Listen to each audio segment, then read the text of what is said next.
Hello everybody. Today's section is over inverse functions and inverse relations. And before we get started, I want to review what a relation is. A relation is just a set of ordered pairs. So it's just a list of ordered pairs that you could plot or you could use in any particular problem. An inverse relation, here that I have in blue, is just an set of ordered pairs where the x's and y's are switched. For example, if I gave you two ordered pairs, 2, -1, and 5, 0, the inverse relation to this would be the points -1, 2, and 0, 5. So you literally just switch the x's and y's and then you're done. So in this first example, it says find the inverse of the relation that forms a triangle. I'm going to go ahead and plot these points first, and then we're going to do the inverse and replot them in a different color. Let's start off with our first three, -8, -3, 3, 4, 5, 6, 7, 8, 1, 2, 3. So there's the first point, then -8, -6 is right there, and then -3, -6, 1, 2, 3, 4, 5, 6, and then we could connect those to make a triangle, like it says in the directions. And then I'm going to do the same thing, but in a different color, so I'm going to switch these all. I'm going to get -3, -8, -6, -8, and then -6, -3. And now I'm going to plot those new points, and I'm going to get my inverse triangle. So 1, 2, 3, down to -8, and then -6, -8. There's that, and then -6, -3. So 1, 2, 3. And now I can connect those. And so the red one is the inverse of the green one. Now these inverse relations, and we're going to see this more later, have a unique relationship to each other because not only are the x's and y's flipped, but if you look, they are actually reflections of each other. So this key here is that any relation is going to be reflected over this line that goes right through here. And this dotted line that I'm creating is the line y equals x. So it's got a slope of 1 and it goes through the y-intercept of 0. So you could say that inverses of each other are reflected over the equation y equals x. So it's a good way to double check and make sure that your points are in the right place. If you could flip it over that dotted line, then you'd be good to go. All right? So there are the relations and the inverse relations. Just like a point or multiple points can have an inverse, so do equations. The main property that we want to pay attention to with the property of inverse functions is that when you plug one number into the original function, its answer, when plugged into the inverse, will get you the number you started with. And I know that sounds kind of confusing. The notation I have here is important. So an f of x would just be an original equation, and the inverse of it we would write as f inverse, so f to the -1, and then x. So this is the original, this is the inverse. The notation is extremely important. So here, what we're doing is dealing with two numbers, a and b in this case, where it just could be any number. And we're going to say that when we plug in 1, we get b, and we can plug b into the inverse, and we should end up back at a, so back where we started. The easiest way to see this is just by using an example. So it says let f of x equal x minus 4, so that's the original function. The inverse of f is x plus 4. And to simplify, or to use this property, it says evaluate f of 6. So what you're going to do is plug 6 into f of x. That means we're going to plug it in there. And when we do that, we get 6 minus 4, which means we get that the answer is 2. So when a is 6, we get that b is 2. Now this property says if they are actually an inverse of each other, I could plug the 2 in to the inverse function, and I should be able to get the 6 that I started with back out. And let's see if that works. So I'm going to have f inverse. If I plug in 2 into that, I'm going to get 2 plus 4. Well, 2 plus 4 does get us 6, so this works. And that would mean that they are inverse functions of each other. All right, and now we can actually use this kind of idea that one is related to the other to actually find the inverse of a function with an equation. There are two ways you could do this. The first way is by graphing. So I've got the equation f of x equals 2x minus 5. Hopefully we remember how to graph a line. So start at the y-intercept, that's -5. 1, 2, 3, 4, 5, plot a point. And then we could use our slope to go up 2 and over 1, up 2, over 1, up 2, over 1. All right, and then I could draw a line in if I needed to show my graph. All right, so there's one.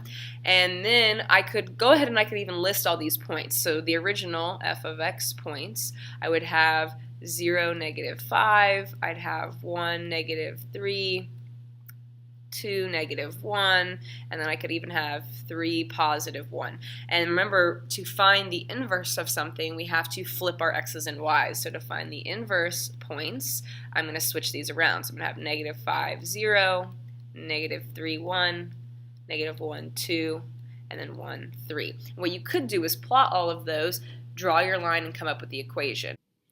I've gone ahead and plotted these points and drawn the line in for you. So if you wanted to find the equation of that line, all you'd have to do is figure out what the slope is and then your y-intercept. So our y-intercept in this case is 2.5 and the slope is 1/2. So our inverse would be 1/2 x plus 2.5, and then you'd be done. So that green line is the inverse of the original here.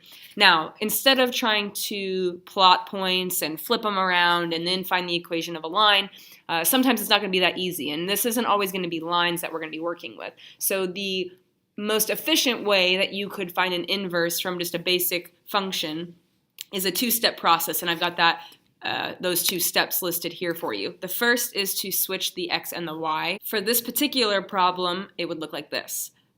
F of x equals 2x minus 5. If I rewrite this with the y here, that's the same as saying y equals, then to switch the x and y, it would look like this. X equals 2y minus 5. So that's step one. Step two says once you've switched the x and the y, solve for y. And to do that, I would add 5 over to both sides, and that's going to get this go away. So I'd have x plus 5 equals 2y, and then to get the y by itself, we divide everything by 2. Make sure you divide everything by 2, not just the number. And that's going to leave us with the equation y equals 1/2 x plus 5/2, and 5/2 is the same as 2.5. So it's the exact same formula that I had up at the top from the graph. It's just doing it algebraically versus graphically. And like I said, lines are pretty easy to do by a graph, but some of these problems are not going to be nice, clean lines, so it's sometimes easier to do it the algebraic method. All right, I want you to go ahead and try this example here using the two steps, see if you can find the inverse, and then you can check your answer.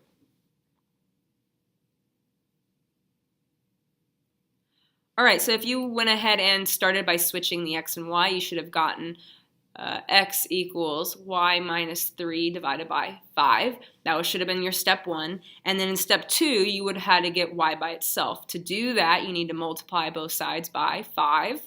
That'll cancel out those 5s there, and we get 5x equals y minus 3. And then lastly, you should add 3 over. So if you got y equals 5x plus 3, then that is the correct inverse of the original function. All right, not too bad. And remember, inverse notation, you could have written it f to the -1, x equals 5x plus 3. So this is actually what you would see typically. That's the inverse of the function.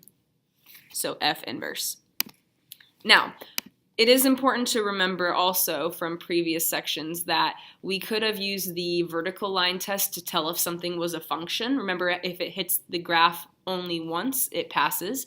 We can use what's now called the horizontal line test. And what this test does is determines if your function you start with is going to have an inverse that is also a function. And remember, to be a function, it has to have no repeated x's or no repeated domain. All right, so in this example here, I've got two different graphs. The first one with the line here, if I draw a horizontal line through my graph, notice it only hits the line once, and no matter where I draw that horizontal line, it only hits my graph one time. So what this means is that the inverse is a function. Right? So you don't even have to find it in this case, you just have to know that if the original passes the test, the inverse will also be a function. And then on this example here, notice as I draw my horizontal line anywhere in my graph, it actually hits more than once. So here it hits 3 times. What that means in this case is that the inverse is not a function. And so that would mean that the inverse would end up having repeated x's in its domain. All right, horizontal line test, pretty short. Just make sure you know what it tests and how to use it. Lastly, this is if I give you 2 equations and I want to know if they are inverses of each other. The easiest thing to do is to use composite functions, and that's what you did in the last section, where you take one equation and you plug it into another and you simplify. So if 2 functions are inverses of each other, then when you do the composition of the functions, you should end up with x for both cases. And I've written that notation here. So g of f of x should get you x, and f of g of x should get you x. So no matter which order you put it, you should get x out. And I basically set up an example for you. G of x equals 1/3 x minus 3, and f of x equals 3x plus 9. So in the directions, he wants to know, are these inverses of each other? You could try to graph it and things like that, but again, not always the quickest method. So instead, I'm going to find g of f of x. So then remember, that means take the f of x equation and plug it in to the x in the g equation. And if I do that, we get 1/3 times 3x plus 9 minus 3. If I distribute the 1/3, I get x plus 3 minus 3. And the 3's will cancel out, so I'm left with x. And that's a good thing, because remember, it has to equal x.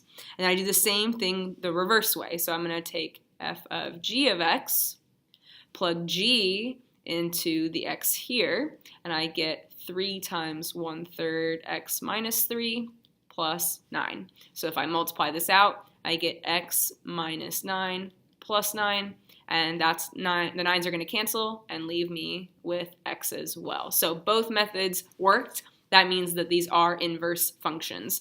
If you got anything other than just an x, then it would automatically make them not inverses of each other.